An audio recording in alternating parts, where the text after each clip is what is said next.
ku sauri ku gyara mota ku duba abin da yake mota na ku kai mu wannan bulo din sa dan Allah.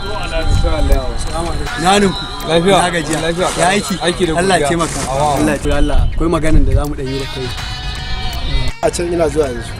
to ba da mu ba da Na ce lafiya kuwa? na zo neman aiki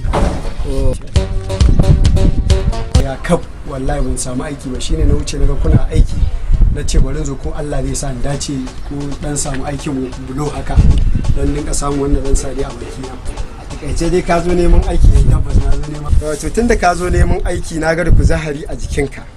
Yanzu ina so ka fara aiki kawai ma a takaice kawai.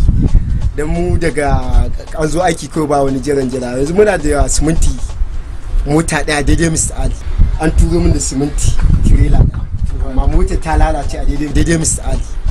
Da aka je za ka rika dauko mu siminti a kanka buhu biyu daga Mr. Ali zuwa nan.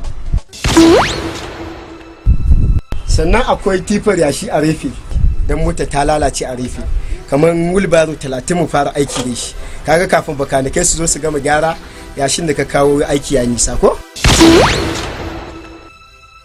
abu na gaba ga bulocin ka je ka dan fara dan gyaggyara mana me ne maki kuma yana naka je Haji wallahi na hakura ka hakura kuma saboda me wallahi gwaran koma sana'ata ta da satan kaji